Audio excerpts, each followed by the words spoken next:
Regardez cette vidéo jusqu'à la fin parce que dans cette vidéo, je vous apporte les actualités récentes du Real de Madrid. Salut et bienvenue sur ActuSport. Si c'est la première fois que tu passes sur ma chaîne YouTube, abonne-toi et active la cloche de notification pour recevoir une alerte chaque fois que je poste une nouvelle vidéo. Entrons direct dans le vif du sujet. Liga, le Real Madrid concède le nul à Séville dans un match électrique. Dans une rencontre très tendue, le Real Madrid a perdu des points au Ramón Sánchez Pizjuán de Séville, 1-1. Les merengues restent néanmoins en tête de la Liga, à une semaine du Classico. Avant les rencontres de Gérone et du Barça dimanche, le Real Madrid avait l'occasion de prendre un large avantage en tête de la Liga en cas de victoire sur la pelouse du Séville FC, toujours mal embarqué au classement.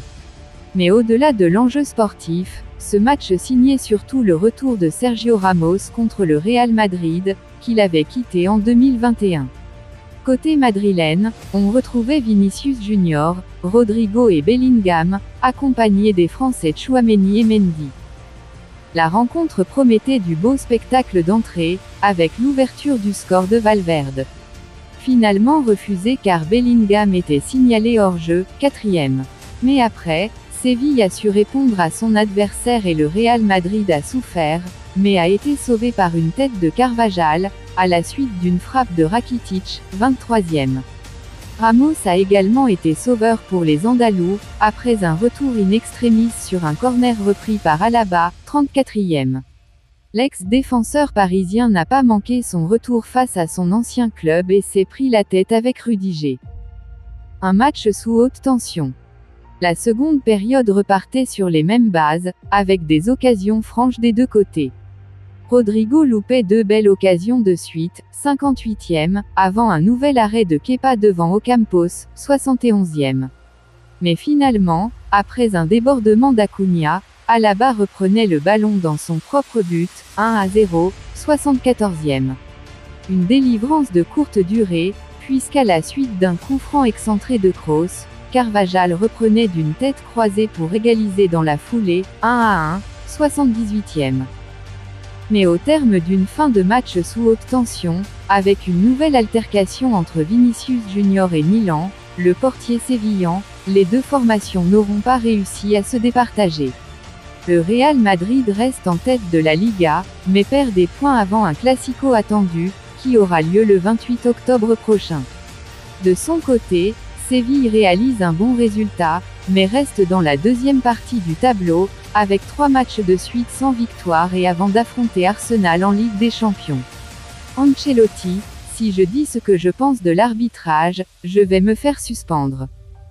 Mécontent des décisions arbitrales contre son équipe samedi à Séville, l'entraîneur du Real Madrid Carlo Ancelotti a décidé d'utiliser l'ironie pour évoquer le match nul de son équipe en Andalousie, 1-1.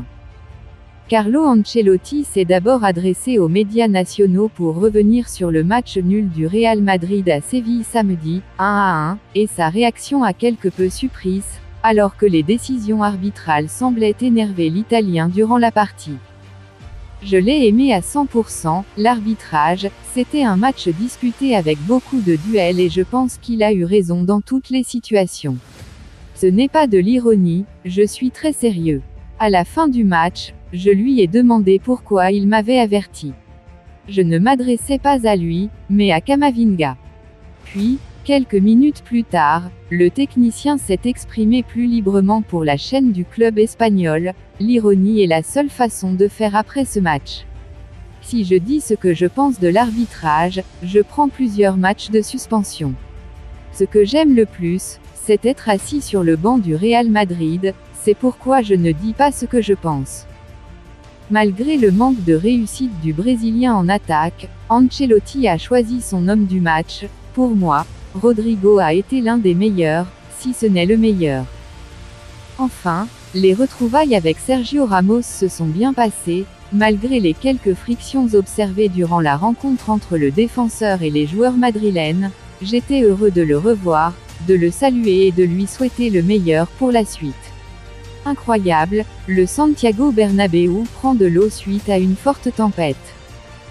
À maintenant quelques mois de son inauguration officielle, le nouveau Santiago Bernabéu fait face à de sérieux problèmes. En témoigne de l'eau s'est infiltrée samedi sur les sièges suite à une sérieuse tempête. Ces dernières heures, la communauté de Madrid, tout comme d'autres régions d'Espagne, a été frappée par la tempête Aline, provoquant d'importantes précipitations et des inondations dans de nombreux bâtiments et stations de métro. Et malheureusement, le stade Santiago Bernabéu n'a pas été épargné par les intempéries. Une vidéo, partagée sur Twitter montre de l'eau coulant abondamment dans les escaliers des accès destinés au public. L'inauguration officielle du nouveau Santiago Bernabéu est prévue en début d'année prochaine. Les fans du Real Madrid espèrent que les images actuelles ne sont que le fruit de circonstances exceptionnelles et non le signe d'un problème récurrent pour l'enceinte madrilène récemment rénovée. Pour rappel, le club prévoyait initialement d'inaugurer son nouveau stade le 23 décembre prochain, mais les derniers retards dans les travaux devraient les contraindre à repousser cette date de quelques mois encore. Fort heureusement, le Real Madrid est en déplacement ce samedi sur la pelouse du FC Séville pour le compte de la 9e journée de Liga. Mardi prochain, le club blanc sera également en déplacement à Braga en C1. Le Real Madrid redoute le pire avec Bellingham, ils veulent qu'il quitte le Bernabéu. Le Real Madrid est très heureux d'avoir recruté Jude Bellingham. Le jeune milieu de terrain est devenu l'une des stars de l'équipe et les supporters en sont amoureux. Il a gagné leur affection grâce à son travail, sa personnalité et son charisme, mais aussi grâce à sa qualité de jeu et ses buts. Si cela ne tenait qu'à eux, ils lui feraient un contrat à vie, et le joueur serait également ravi de rester au club pendant de nombreuses années. En fait, il a récemment déclaré qu'il avait l'intention de rester au Real Madrid pendant 10 ou 15 ans. Cela dépendra de ses performances et de sa régularité, mais aussi du fait qu'il reste à ce poste. C'est quelque chose qui préoccupe un peu la direction du club merengue. Le joueur a subi de nombreuses pressions de clubs de Première Ligue qui voulaient qu'il revienne jouer dans son pays. Cependant, Jude a choisi de jouer dans le plus grand club de l'histoire du football. Mais une fois qu'il a signé pour le Real Madrid, cette intention n'a pas cessé. En fait, lors des matchs auxquels il a participé avec l'équipe nationale d'Angleterre, on lui a posé des questions sur la possibilité qu'il parte en Première Ligue. Le joueur exclut complètement cette option, du moins pour le moment. Néanmoins, la plaisanterie est là et elle sera probablement présente au cours des prochaines années. Surtout si les performances du jeune prodige continuent d'être excellentes. Une future légende. Jude Bellingham impressionne tout le monde dans le monde du football. Dans son pays aussi, on est admiratif des progrès qu'il a réalisés depuis qu'il a rejoint le Real Madrid. On pense qu'il peut marquer une époque dans le meilleur club du monde, mais aussi dans l'équipe nationale anglaise. C'est pourquoi ils veulent en profiter en Bundesliga. Au Real Madrid, ils feront tout leur possible pour le garder au club pendant de nombreuses années. Cette continuité n'est pas menacée, car la clause de départ est impossible à assumer et le joueur vient d'arriver et est très heureux avec tous ses coéquipiers, les supporters et la vie qu'il mène à Madrid. Et n'oubliez pas, inscrivez-vous sur un XBet en utilisant notre code promo ActuSportLive comme c'est écrit sur l'affiche. Merci encore, nous allons continuer. Toni Kroos, il n'a que 18 ans et il est déjà capable de faire ce que nous faisons. Dans une récente interview, Toni Kroos a été dithyrambique à l'endroit d'Arda Güler, la nouvelle pépite du Real Madrid. Toni Kroos est un joueur très exigeant. C'est un perfectionniste. Il encense rarement des joueurs et s'il le fait, cela veut dire qu'il est plus qu'objectif. L'ex-international allemand est un grand fan d'Arda Güler. Le milieu de terrain est impressionné par le talent de l'ex-joueur de Fenerbahçe. Ce dernier qui est arrivé au Real Madrid cet été après avoir brillé sous les couleurs du club stambouliote la saison dernière. Avec sa patte gauche, la pépite turque a éclaboussé de tout son talent la Super League. Ses performances de haute volée lui ont permis de rejoindre le club madrilène. Séduit par ses qualités, Toni Kroos n'a pas hésité à lui jeter des fleurs. Pour l'Allemand, Güler est tellement mature dans son jeu. Arda n'a que 18 ans, mais il est capable de faire énormément de choses que nous ne pouvons pas faire, a-t-il déclaré. Arda Güler attend toujours de faire ses débuts avec le Real Madrid. Cet été, Arda Güler faisait partie des recrues phares du Real Madrid. Il est arrivé avec un certain statut.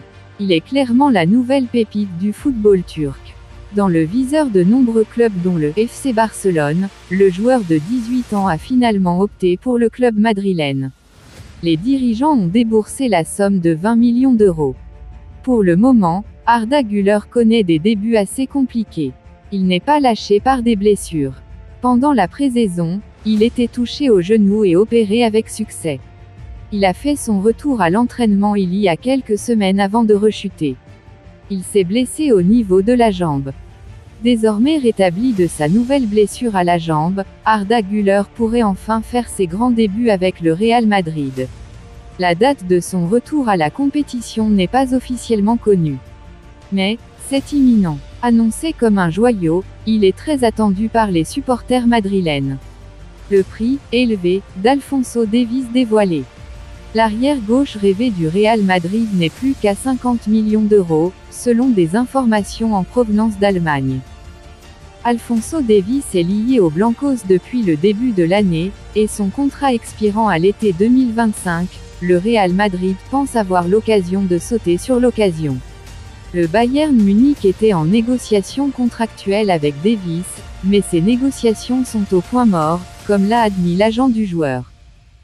Selon Bild en Allemagne, Davies sera disponible pour seulement 50 millions d'euros l'été prochain.